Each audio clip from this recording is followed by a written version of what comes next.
We have Sports Edit Dude 12. What's the best way to cure HOCD? I'm going insane. Sport Edit, you go on my channel and look at the playlist. Intrusive, transient, OCD, HOCD, negative thoughts. That's the playlist name. In there, you will have maybe 40 videos. 20 of them are recently made. I mean, all of them are recently made, but 20 of them are specifically made outside of the trimmed portions of the live streams, questions and answers, which are very good, some of them. But these 20 are made specifically, 19 of them made specifically on a standalone video with a camera, which I have discussed different aspects of this challenge. And underneath every one of those videos, you will find links of the researchers, scientists, psychotherapists, and therapists, psychologists, links for their videos and their takes, which collectively they will give you enough ammunition to know how to deal with this thing and rejoice and rejoin your regular and balanced life by knowing that this thing is what it is not something that you think is bringing a change in you, and you will understand through scientific methods of delivery of the specialists and the scientists that I've included their links in the description of my videos, how to deal with it. And through my discussions, you will also gain, in addition to those scientific studies and viewpoints and management programs, you will learn points of views that is not discussed by most scientists and doctors, because that's not their forte. So the combination of the two will bring you the ammunition that you need to clearly understand and clearly be on the power mode of your abilities and know how to manage these things, that you are bigger than what you're being challenged. And what is it that is challenging you, and what is their credibility? And these are all discussed there. So go through my videos. They are actually, could be boring, but they're brilliant. I must say. I can say the both parts. Yeah. So, and they're refreshing in the way of looking at it, and you become much stronger, wiser, more knowledgeable. And this is not just because I say that as someone who's put those videos together, because I really am talking from not just research and following the understanding of the movement of mind and using that in my delivery, also from experiences that through life I've learned and dealt with my own psyche, which every single person, every single human being in the world must understand their psyche to become the mechanic of their machine. And these videos are designed for you to know a little bit more about your psyche, a topic that is vast and you can spend a lifetime to learn about it. But I've tried to condense it and bring it to focus on that particular topic that is challenging you, to bring you up to certain level of understanding of your psyche and know its powers and its deficiencies and malfunctions.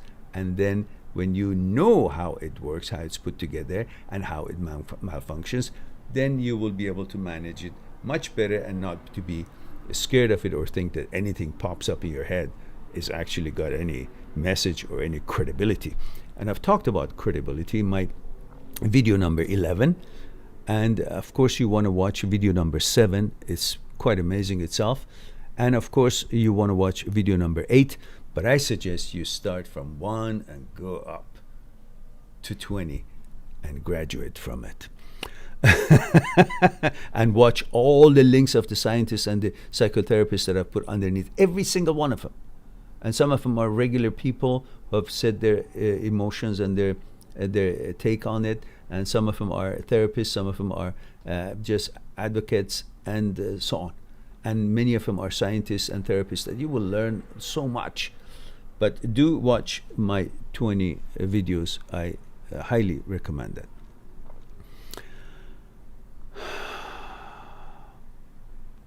Sports edit, don't worry. Endow yourself with the power of knowledge, scientific knowledge. I'll put it all there for you. One of the things that I highly recommend for you to watch and learn it as you want to teach it, is Dr. Schwartz's delivery on OCD, which is actually is talking about neuroscience of habits. That's what OCD is. If you understand the neuroscience of habits, you've got 90% of the way out. Through knowledge, you will learn what you're dealing with rather than thinking you're powerless against what you're dealing with. And you will see what you're dealing with is actually irrelevant, but you're bamboozled to think it's relevant because we are all stupid as far as our psyche is concerned. We have taken it up as if it is actually a deity, as if it's actually the control, as it is actually the director of our lives. It's a faculty. It's a tool. It's an apparatus. This brain. It's an electrical system that malfunctions heavily. And if you train it, it will serve you to take you to the success that you want to go. And if you don't train it, it can go crazy. It can go nuts. And because it's in your head, you think it's you. And you think what it thinks is you. And what it says is true. And then you get fucked up. That's what you don't want to get.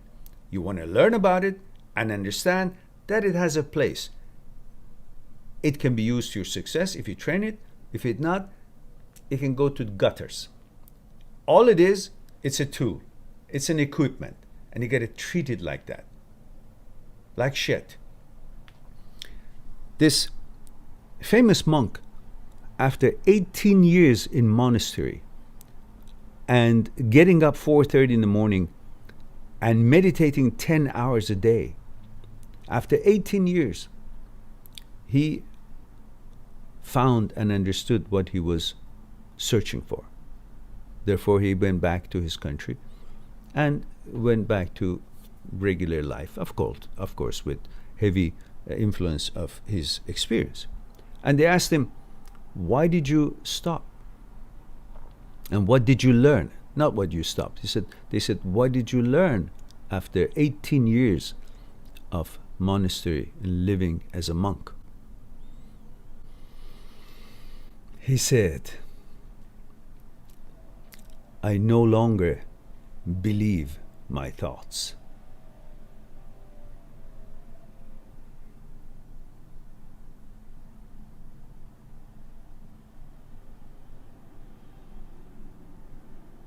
That's where the problem has always been, that you guys don't seem to realize thoughts are not you. You're not thoughts. When you separate yourself as the me, who was there before thought ever had the chance or became a tool, an apparatus, a faculty of you, when you separate the me from thought, then you're living. Then you understand your role as a judge, as a boss. And thoughts as a tool, like your eyesight. It helps you see something. But the decision of continue seeing it or participating or not comes from you, not from the eyes. Eyes are just the tools. Thought are tools. Whatever they pop up is garbage. 80, 90,000 thoughts a day shows up. They're all garbage. They're thoughts. They're not your thoughts. But you treat them as if they are your thoughts, that they represent you. They don't. Separate yourself from thoughts. You will live a long, happy, successful, balanced life.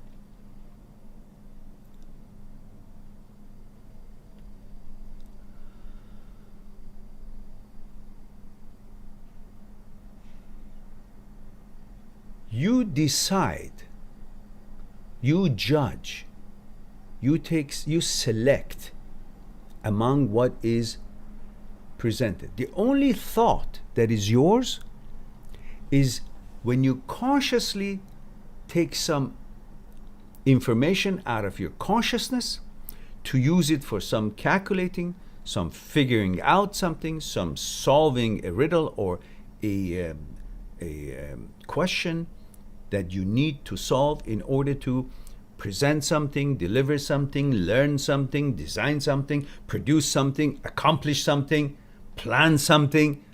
These are your thoughts. But everything else, they're intrusive thoughts. They're not you, and they're not your thoughts. They're just thoughts, and they got to be treated that way. Exactly as you treat the feces and the exhaust after you eat your food, and it turns into energy and digest, and parts of it doesn't digest, and you go to the bathroom, do your business, and flush it out. That's what you simply clearly understand. That's feces. That's got to be got rid of. The brain has the same function. The brain is a thought manufacturing plant. Does that all day long. 80, 90,000 of them a day. And these are, because brain is a manufacturing stadium of thoughts, through that mechanical process, through that material process to create thoughts, there are lots of exhaust and feces, which are the intrusive, transient thoughts. Just like your biology, that you get rid of the feces and residues, you got to get rid of these residues and feces because they're not your thoughts. They're just residues, exhaust of the operation of thought manufacturing in the brain. And you got to learn how to flush them out by ignoring them and going to do about your business. In every single one of our brains, there are all kinds of weird things happening. Everybody in this world.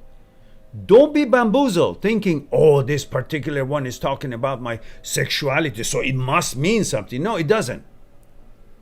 And I've explained many things in those 20 videos about HOCD, about many other, the OCD itself, the mechanism of OCD, which is the neuroscience of habits. The key point here is, guys, whether it's HOCD, pedophile OCD, harm OCD, responsibility OCD, any kind of OCD, you just got to arm yourself with enough knowledge, scientific knowledge, and logical knowledge, as I have explained in these 20 videos, and the links of the experts and doctors explained their takes on the subject. Every one of us in the world, too many things, too many weird things are going up here. Every single one of us. And the difference is that when we are not in an OCD glitch, these weird things that show up, that if it's about our sexuality, suddenly it becomes so much more important than any other kind of OCD. But they're all OCD. There are no differences. Just as you know when you're touching the doorknob 5 million times and you know there's no reason to do that. You know that, but you're doing it. It's no different in the HOCD that comes to your mind 100 times, and suddenly, because it's about your sexuality, you think it means any different than the reason that you touch the doorknob. There is no reason for that, and there's no reason for this. That should not be believed, and you know you don't believe it, but you do it because it's your habit. And this one is also, you should know that you should not believe it. But the most important thing, this is what I wanted to say, is that you got to make sure that you do not allow it to become your habit, this sort of thinking.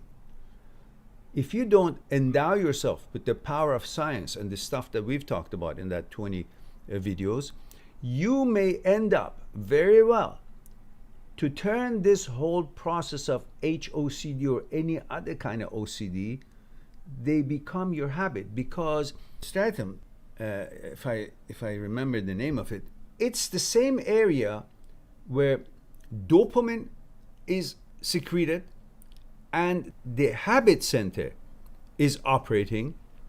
So when you have an obsession and you do the compulsion, you get a little bit of a dopamine, which makes you feel good and also gets you addicted to the dopamine. So after a while, you're not doing the compulsion because you had the obsession.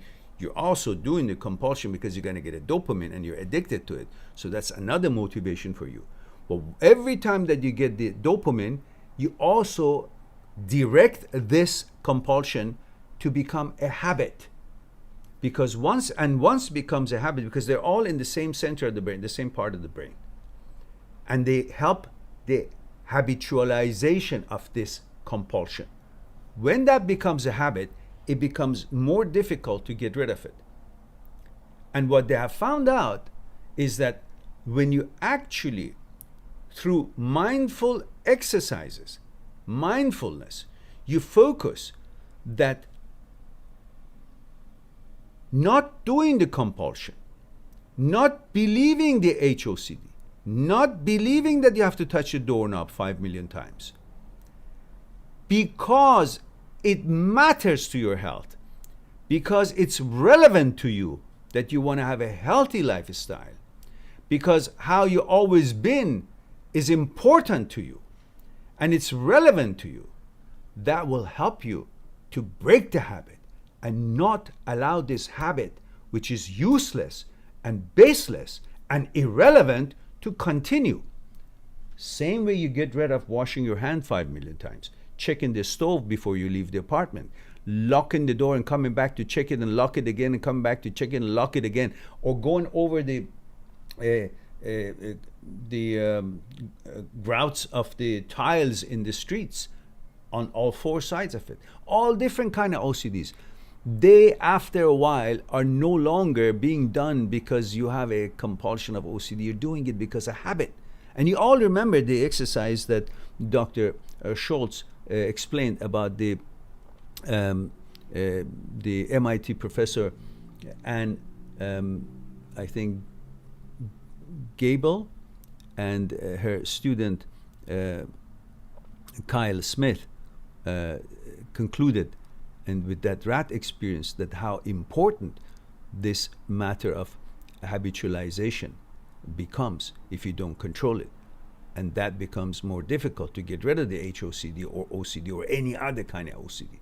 So this is why it's important for everyone to get to know these things, so you will know what you're dealing with and you will be convinced and clear that these are all simply glitches, malfunctions of the signaling system of the brain, and they're all irrelevant to you, and they cannot ever change you from anything you've always been to something that you've never been and you never will be.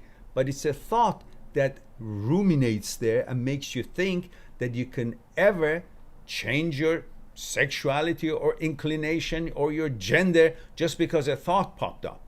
And you forget that thought was never around when your gender was chosen and it was created in you, and your sexuality was given to you when you were in your mother's womb, and there was no thought to be seen for thousands of days. Thinking and thought ability, speaking ability, all came way after you were put together in your mother's womb.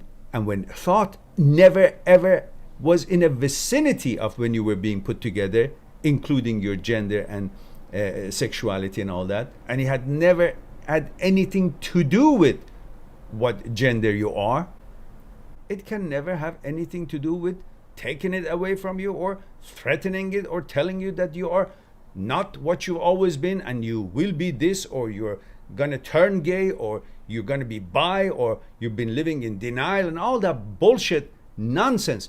Whatever your gender is, what you were born, that's how you're gonna be. If you were gay born, that's how you're gonna be. If you were heterosexual born, that's how you're gonna be. And no thought can ever change that. So you better learn what you're dealing with to understand these are all irrelevant. They may cause you have some bodily feelings and this and that, because that's what the powerful brain through thought can do. And I've shown what thinking, if it's under your control, can do in my video number 7, that shows you how powerful the mind is. And if you can tame it and train it and conduct it and control it and have it obey your command, it can do amazing things, including to defy a law of physics on this earth. But if you don't train it and don't learn it, that same powerful brain can create havoc.